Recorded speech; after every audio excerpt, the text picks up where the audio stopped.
아침에 12절 말씀까지 봤습니다.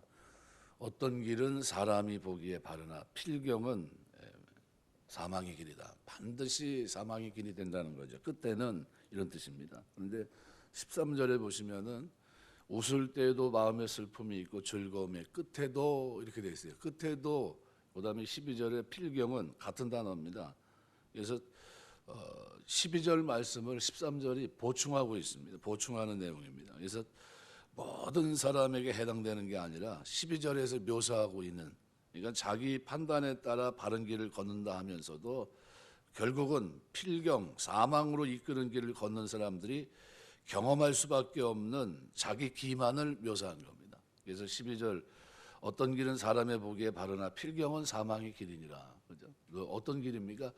하나님 없이 자기 소견에 옳은 대로 걸어간 길은 반드시 그렇다는 겁니다. 그래서 13절에는 웃을 때도 마음의 슬픔이 있고 즐거움의 끝에도 근심이 있다. 그래서 필경은 끝에도 같은 단어입니다. 그래서 미래를 의미하는 단어입니다. 아리트라는 단어인데 두 단어가 하나로 묶여 있어서 일부러 이렇게 기록을 하고 있는 겁니다. 이건 묶여 있다는 겁니다. 이 표현의 일치를 통해 솔로몬은 결국 어떻게 될 것이냐, 끝이 똑같다는 겁니다. 그래서 상반절에서 웃을 때 마음에 슬픔이 있다. 이게 그들이 비록 겉으로는 즐겁게 웃고 있을지라도 마음에는 슬픔이 있다.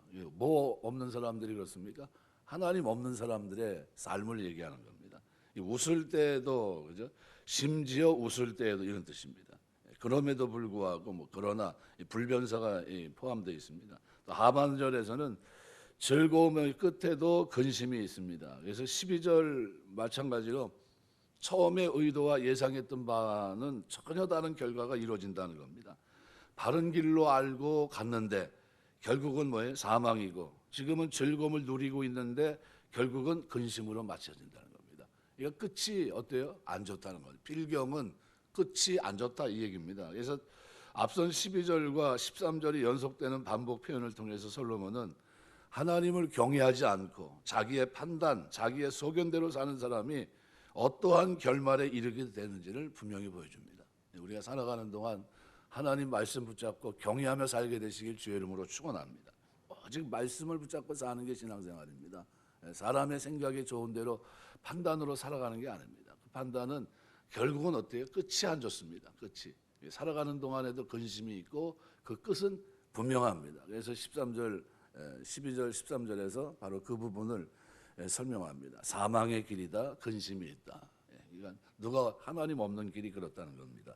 14절은 마음이 굽은 자, 전에 성경은 패려한 자라고 표현하였습니다. 마음이 굽은 자는 자기 행위로 보응이 가득하겠고 선한 사람도 자기 행위로 그러한다. 이 굽었다는 말은 미끄러져 나가다, 떠나버리다, 돌아서다, 변절되다, 다양한 뜻을 갖고 있습니다. 그래서 분사형으로 쓰여서 종교적으로는 하나님을 배신하고 변절하는 사람을 말하고 있고, 인간관계에서는 신의를 저버린 사람들, 그래서 구분자 이렇게 표현합니다.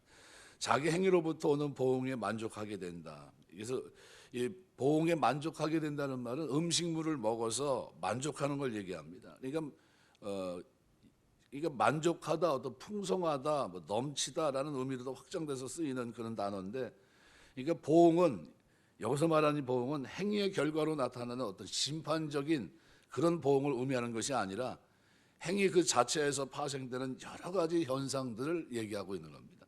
그러니까 배교함으로 얻는, 하나님을 배반함으로 얻는 어떤 반사이익이나 인간 간의 신의를 저버리면서 오는 물질적인 이익 등 이런 것들을 염두에 둔 표현입니다. 그래서 마음이 굽은 자는 자기 행위로 보응이 가득하겠고, 그러니까 그 삶에 그게 아주 쭉 쌓여 있는 겁니다. 또 하반절에는 선한 사람도 자기 행위로 그러하리라. 하반절도 상반절에 보응이 가득하겠고, 하반절에는 그 보응이 가득하다, 이 단어가 결국은 동사 기능을 합니다. 하반절에. 그래서 그리고 선한 사람도 그로부터 만족할 것이다. 그러니까 선한 사람이 선한 행위로 인해서 만족을 느끼게 된다는 겁니다. 그래서 마음이 굽은 자와 선한 사람이 동일하지만 문제는 그러한 상태가 영원히 지속되지는 않는다는 거예요. 계속 그렇게 가겠느냐? 그렇지 않습니다. 그래서 14절에 마음이 굽은 사람은 잠시 동안 마음의 만족을 가지지만 마침내 큰 불황에 빠져 자신의 삶을 비관하게 되고, 그러나 선한 사람은 자기 행위에 대한 만족감을 시간이 지날수록 더욱 느끼게 된다는 겁니다. 그래서 이 완전히 상반되죠. 이 앞에 부분, 마음이 굽은 자, 하나님을 떠난 사람들, 그런 사람들의 삶에는 보응이 가득하다. 자기가 봐도 눈에 보인다는 거죠. 그러나 선한 사람은 자기 행위로 점점점 좋아지는 결과. 그래서 인생의 마지막 날, 종말의 순간이 되면 또 현저하게 드러날 거다, 이런 뜻입니다. 그래서 마음이 굽은 자는 원어로 보면 뭐 변절하다, 돌아서다 뜻이 있습니다. 그래서 하나님으로부터 돌아서거나 하나님을 버린 사람들, 이런 사람들은 세상에서 만족을 구하려고 뭐 이것저것 일을 서슴지 않고 합니다. 말 그대로 뭐 그렇게 살아가지만 악한 일을 행한 결과 얻어지는 이 세상의 유익, 이 쾌락을 추구하고 그것으로 만족합니다. 왜요? 빈 공간을 채우려고 하다 보니까 그렇게 살아갑니다. 근데 그들은 세상에서 만족을 얻고자 하지만 결국은 어떻게 됩니까? 만족할 수 없습니다. 바닷물을 마시면 마실수록 갈증이 느껴지듯이 세상에서 만족을 구하면 구할수록 더욱더 공허감만 더 커지게 됩니다. 원하는 것을 아무리 잡고자 해도 점점 멀리 떠나서 결코 잡을 수 없는 공허한 인생이 되고 맙니다. 그래서 하나님을 떠난 인생이 세상에서 얻을 수 있는 것은 불만족입니다. 그거 외에는 없어요.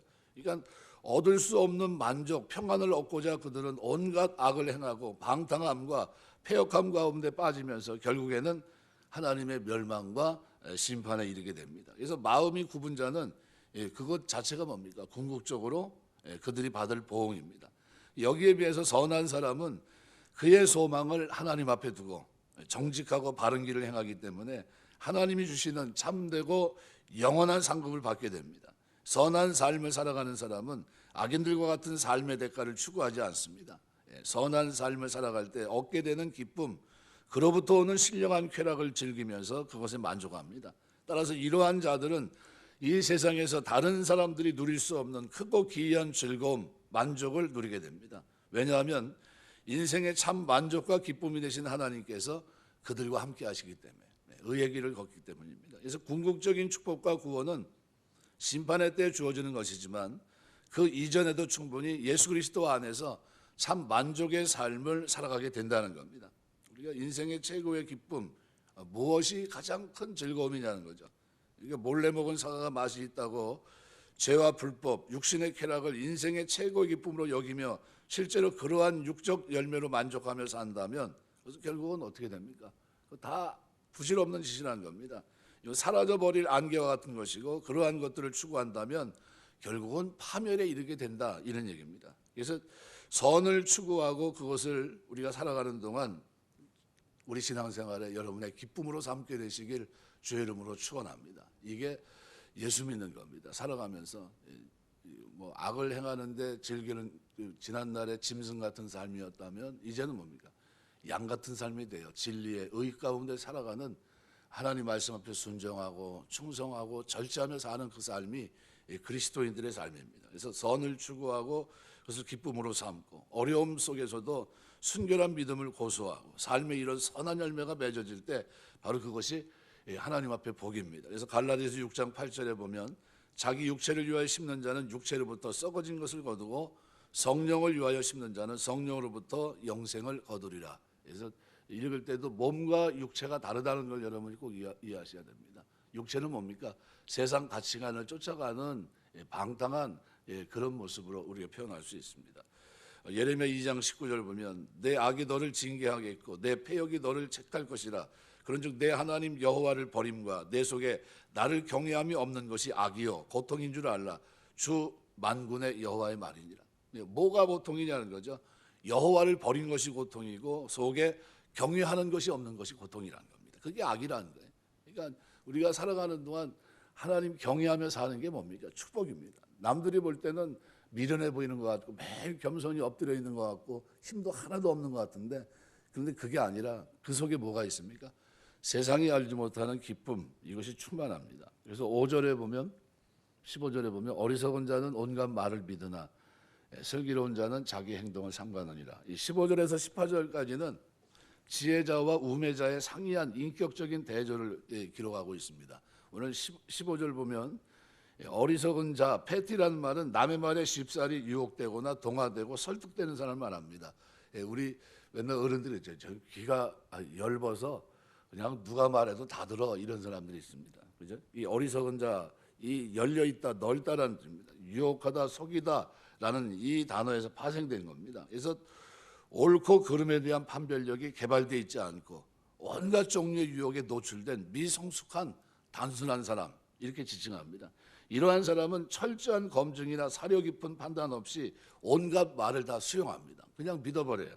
이게 결국 어떻게 해요? 문제가 됩니다.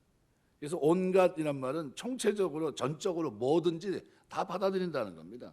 그래서 솔로몬은 이 얘기를 하면서 어리석은 자는 무분별하게 아무 말이나 다 경청하고 검증 없이 확실한 것으로 믿는 면모를 부각시키는 겁니다. 그러나 하반절은 어떻습니까? 그러나 하반절은 좀 다릅니다. 그래서 슬기로운 자는 자기 행동을 삼간다. 아름이란 말은 슬기롭다는 말은 부정적으로는 교활한 자, 긍정적으로는 신중한 자입니다.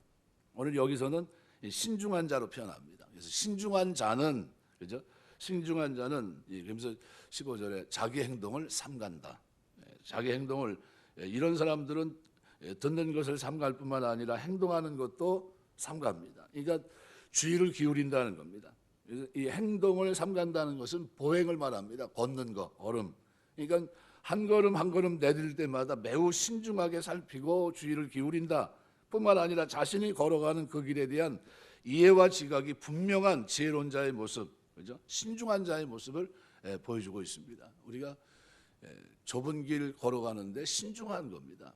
그냥 덤벙덤벙 가는 길이 아닙니다. 왜요? 사람들이 찾지 않는 길이기 때문에요. 우리가 그럴 때 나는 더 신중해야 되나 얘기할지 모르지만 말씀을 쫓아가는 길이 신중한 길입니다. 여러분 우리가 살아가는 동안 하나님 말씀 붙잡고 사는 여러분 되시길 주의 이름으로 축원합니다.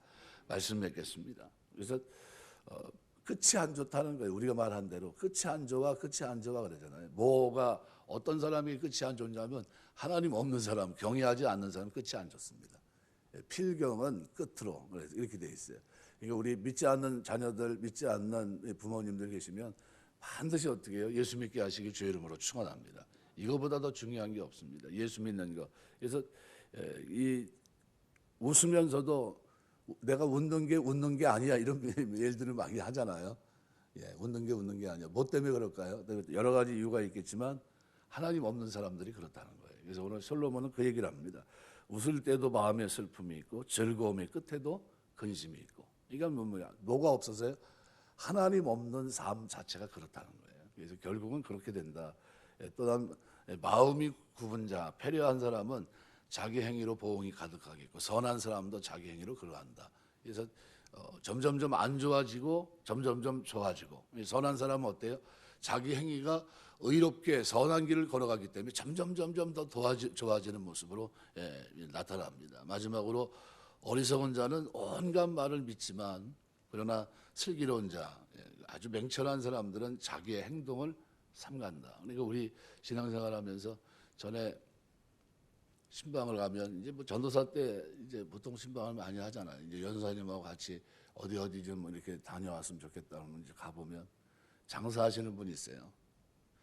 장사하시는 분 가게를 이렇게 들어가면 그분은 가면은 여호와 증인도 오면 어서 오십시오 해가지고 그 밑에가 상점인데 옆집이 바로 김밥집이에요. 오뎅도 이렇게 끓여주고 근데 그걸 또 시켜가지고 드시고 하시라고 또 이렇게 합니다. 그러니까 여호와 증인이 거기 꼭 들려요. 왜? 가면은 거기는 뭐 줍니까? 김밥에다가 오뎅 주고 앉으면 이런저런 얘기하고 자기들 하고 싶은 게 뭐예요? 포교거든요. 근데 그 얘기를 다 하는 겁니다. 근데 그걸 옆에서 제가 한번 가봤는데 여전사님하고 이제 가봤는데 보니까 어때요? 아니 그걸 다 들어주고 다 있는 거예요. 그래서 내가 그랬어요. 그 집사님 이렇게 하시면 안 돼요. 내가 그랬어요. 이거 저 신앙에 문제 생깁니다. 이렇게 하지 마시고 원래 이단하고는 인사도 하지 말라고 했는데 이게 무슨 행위입니까? 이게 제가 볼 때는 저 사람들은 이단인데 저도 저 사람들하고 얘기하는 거 꺼립니다. 절대 그렇게 하지 마시고요. 앞으로는 하지 마십시오. 이제 이렇게 얘기를 했는데 다음에 가보니까 또 해요. 그러니까 그게 몸에 배 있어요. 장사하시면서. 그런데 절대 그러시면 안 됩니다. 이단하고는요 상종하지 말아야 돼요. 왜냐하면 내가 가지고 있는 어떤 말씀의 지식들 이런 것들이 변형될 수가 있어요. 왜곡됩니다. 우리가 내가 지금까지 선하게 살고 의롭게 살고 했던 거를 교묘하게 어떻게 비틀 수가 있다는 겁니다. 나도 모르는 사이에 대화하다 보면 그래서 그런 것들이 위험한 겁니다. 그게 왜 위험하냐 하면 나중에 믿음으로 구원받는 게 행위로 바뀔 수가 있기 때문에 그래요. 아주 중요합니다. 이게 신앙생활은 행위 구원이 아니거든요. 은혜로 믿음으로 구원받는 거지. 그리고 구원받은 사람들의 삶이 달라지는 거죠. 인격도 달라지고 다 달라지는 건데 그거를 착각해 가지고 뭐 좀 이렇게 하면은 뭐 하는 것처럼 이렇게 얘기하면 큰일 납니다. 그래서 그런 부분에 있어서 자꾸 말씀을 드렸고 그분은 이제 장사를 하시면서 이제 결국은 나중에는 이제 접었는데 그래서 제가 뭐라 했어요. 참 잘하셨다고 그랬어요. 그 장사 계속 하면서 더 힘들 뻔했다고. 왜냐하면 그 사람들이 아주 타겟을 삼고 이제 자꾸 오니까 제가 가서 그거 지키고 있을 수도 없고 그래서 제가 잘하셨다 그랬어요. 아유 잘 잡으셨다고 얘기했는데 그 자녀들이 이제 그때 대학 다니고 해서 그 자녀들에게도 내가 어머니야 신경 좀 써야 되겠다. 저 어머니가 너무 프리해가지고 그냥 누구든지 오픈하고 저렇게 받아들이고 그러면 안 된다. 내가 대학 다녔거든요, 그 친구들이. 그래서 얘기를 했더니 아유, 우리 어머니 원래 그래요, 그러시더라고요. 근데 오늘 본문에 나간 대로 결과가 안 좋습니다. 하나님 경외하는 자리에서 떠나게 되면 결과가 안 좋다. 필경은 끝으로라는 단어를 통해서 어떤 길은 사람이 보기에 어떻게 해요? 좋은 길이지만 사람 보기에 바르지만 필경은 뭐예요? 사망의 길입니다. 그래서 그 사실을 우리가 기억하시면서 하나님 백성으로 살아가는 동안 말씀 따라서 살고 슬기롭게 자기 행동을 삼가는 이와 같은 지혜 속에서 의의 길, 거룩한 길, 생명의 길 걷게 되시길 주의 이름으로 축원합니다. 기도하겠습니다.